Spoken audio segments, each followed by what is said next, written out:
Welcome back, everyone. This is Frontline Faith, where faith meets culture. Today, we're going to look at one of the most sacred and significant documents in American history, the United States Constitution. Not only is it the foundation for our government, but it also reflects the moral and Christian principles that were central to the creation of the United States. We're going to explore the historical context of the Constitution. We're going to break down its key principles and show how faith and morality shaped its design. But most importantly, we'll highlight why it's crucial for us as Christians to uphold and defend the Constitution from those who seek to rewrite it, strip away the God-given rights that are outlined in this precious document. These rights were not granted by government, but by God Himself. You're listening to Frontline Faith. 5, 4, 3, 2, 1, 0. All engine running. Liftoff. We have a liftoff.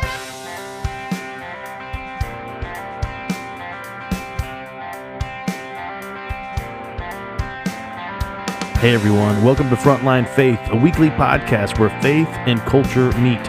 I'm your host, Pastor Ryan, a 20-year Army veteran, 2 decades of ministry experience. Thanks for listening. Like, share, subscribe, all the good stuff. You're listening to Frontline Faith.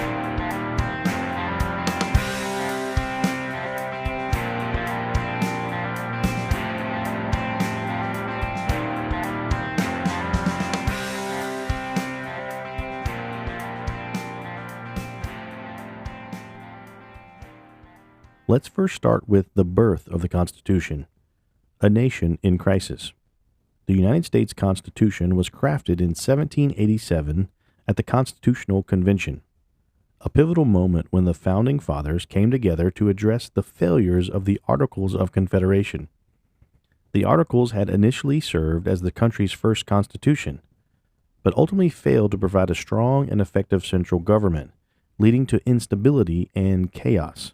In the midst of a nation in crisis, the founders sought to create a more perfect union, a government that would protect individual freedoms while maintaining the common good. What emerged from the historic gathering was a document designed to limit the powers of government, preserve the rights of the people, and this was no small task. It was grounded in Christian principles that recognize human dignity and the need for moral governance. As we read the Constitution today, we must remember that its framers were motivated by the belief that our rights are not given by the state, but by God alone. It is our duty as believers to stand firm against any ideology that seeks to redefine or take away these rights. These rights, life, liberty, and the pursuit of happiness. These are a reflection of the biblical truth that all men are created equal in the image of God and are endowed by Him with certain unalienable rights.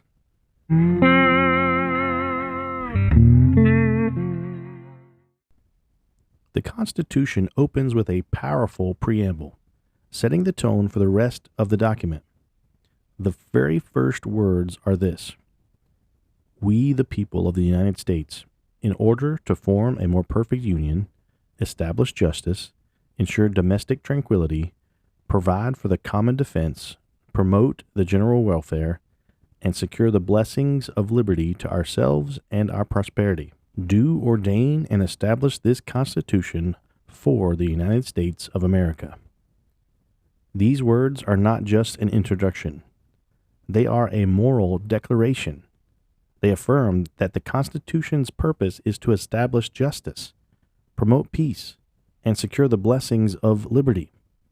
This is a call for governance that serves the people, ensures justice, and promotes righteousness, principles that align with the biblical values. God desires that justice be done on earth, and that peace and liberty be granted to His people. The framers also designed the Constitution with a system of checks and balances, recognizing the inherent sinful nature of humanity. They understood that power corrupts, which is why no single branch of government should hold absolute control. This system reflects a biblical understanding of human nature, that man, left unchecked, will seek to oppress others.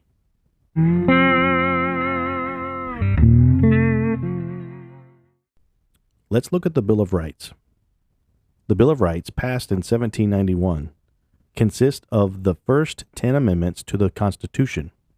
These rights are not just political or legal safeguards, they are moral imperatives that protect the God-given rights of individuals. These rights affirm the dignity of human life and liberty, reminding us that these freedoms come from God, not from government. Let's break down each of the first 10 amendments. The First Amendment. Congress shall make no law respecting an establishment of religion, or prohibiting the free exercise thereof, or abridging the freedom of speech, or of the press, or of the right of the people peaceably to assemble, and to petition the government for a redress of grievances. The First Amendment protects religious liberty, free speech, and the freedom to assemble. These rights are central to the flourishing of a society based on Christian values, where individuals are free to worship God according to their conscience and share their beliefs openly. It's crucial that we as Christians stand against any attempt to remove or restrict these freedoms, which are vital to our ability to live out our faith in the public square. But not just for Christians, for all people to be able to speak freely, openly, and to exercise their rights to assemble. The Second Amendment, a well-regulated militia being necessary to secure a free state, the right of the people to keep and bear arms shall not be infringed. The Second Amendment guarantees the right to bear arms, emphasizing personal responsibility and self-defense. This right is a direct reflection of the Christian belief that individuals have the right and duty to protect their families and their freedoms. As threats to liberty grow, we must remain vigilant in defending this right against any forces that seek to disarm the American people. The Third Amendment. No soldier shall, in time of peace, be quartered in any house without the consent of the owner, nor in time of war, but in a manner to be described by law. This amendment is lesser known, but it protects the sanctity of the home. In biblical terms, the home is sacred, a place where families are nurtured and where individuals find refuge. The Constitution's protection of the home against government intrusion reflects the biblical value of family privacy and personal property. The Fourth Amendment. The right of the people to be secure in their persons, houses, papers, and effects against unreasonable searches and seizures shall not be violated, and no warrants shall issue but upon probable cause, supporting by oath or affirmation, and particularly describing the place to be searched and the persons or things to be seized. This amendment protects privacy and security, ensuring that individuals are free from unreasonable government intrusion. This echoes that our bodies and possessions are precious and to be protected, and that government must not interfere without just cause. The Fifth Amendment. No person shall be held to answer for a capital or otherwise infamous crime unless on a presentment or indictment of a grand jury, except in cases arising in the land or naval forces, or in the militia, when in actual service in time of war or public danger. Nor shall any person be subject for the same offense to be twice put in jeopardy of life or limb, nor shall be compelled in any criminal case to be a witness against himself, nor be deprived of life, liberty, or property without due process of law, nor shall private property be taken for public use without just compensation. The Fifth Amendment affirms due process, protecting individuals from unjust punishment or confiscation of property. This right protects our God-given right to life, liberty, and property, all of which must be defended from any attempt by the government to infringe upon them unjustly. The Sixth Amendment. In all criminal prosecutions, the accused shall enjoy the right to a speedy and public trial by an impartial jury of the state and district wherein the crime shall have been committed, which district shall have been previously ascertained by law, and to be informed of the nature and cause of the accusation, to be confronted with the witness against himself, to have compulsory process for obtaining witnesses in his favor, and to have the assistance of counsel for his defense. This amendment ensures a fair trial, which is essential for justice. In a society that values fairness and accountability, we must stand against any movement that seeks to subvert these principles for political gain or power. The Seventh Amendment. In suits at common law, where the value in controversy shall exceed $20, the right of trial by jury shall be preserved, and no fact tried by a jury shall be otherwise re-examined in any court of the United States than according to the rules of the common law. This amendment preserves the right to a trial by jury, reinforcing the principles of justice through the voice of the people. The right to be judged by one's peers is a cornerstone of fairness and a reflection of God's command for justice. The Eighth Amendment. Excessive bail shall not be required, nor excessive fines imposed, nor cruel and unusual punishment inflicted. The Eighth Amendment ensures humane treatment of individuals, reflecting the biblical idea of justice tempered by mercy. We are called to show mercy, and this amendment safeguards against the abuse of power. The Ninth Amendment.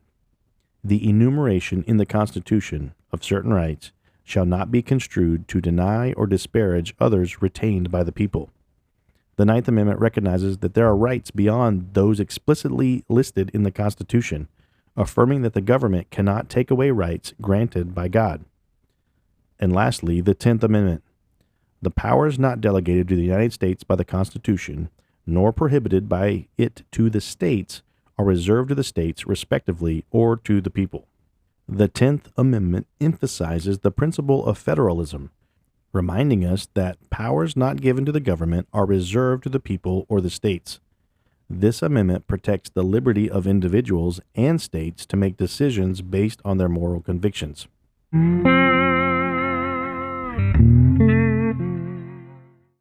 To understand the Constitution as a moral charter, we must see it through a theological and historical lens, recognizing that its guarantees are rooted in a vision of human dignity as endowed by God. This foundational document is not merely a contract between states. It is a moral framework meant to reflect eternal principles of justice, liberty, ideals inseparable from the Judeo-Christian worldview. In the words of theologian Francis Schaeffer, the church has a duty to speak up against what's wrong in the government and its direction. Schaeffer recognized the importance of the church's role in holding political systems accountable to a higher moral standard. Historically, Puritans and other American Christians saw civil liberties as inseparably tied to divine law. As the Puritan preacher Samuel Rutherford wrote in Lex Rex, "The law is king," a concept suggested that no leader shall have ultimate authority. Only God's laws are supreme. Rutherford's work influenced political thought around the limitations of government and underscored the belief that a government overstepping its bounds is an affront to God's natural order. This view aligns with the Constitution's purpose, to restrain government and protect the liberties granted to us by God. Today, liberal ideologies seeking to redefine or rewrite the Constitution represent for many Christians a departure from the moral principles that have upheld America's integrity. The Puritan John Winthrop warned, "We must consider that we shall be as a city upon a hill. The eyes of all people are upon us." He knew that America's moral foundation would determine its future, which is why Christians today must defend these principles with vigilance. Rewriting the Constitution to suit modern trends risks undermining its foundational commitment to justice, the sanctity of life, and true liberty. In defending the Constitution, believers affirm a duty to safeguard the God-given rights to worship freely, speak boldly, and live without the encroachment of government oppression. John Adams, a founding father deeply influenced by his Christian convictions, famously said, "Our Constitution was made only for a moral and religious people. It is wholly inadequate to the government of any other." Adams understood that the principles of the Constitution would falter without a populace grounded in moral responsibility. Likewise, as Jonathan Edwards noted, true liberty consists only in the power of doing what we ought to will and ought to do. The Constitution's protections are thus meaningless without the moral foundations they presuppose. Today, standing firm in defending these freedoms is not merely a legal or civic responsibility. It is a sacred trust handed down by the founding fathers. By honoring their legacy, we ensure that the blessings of liberty endure, preserving them for generations yet to come.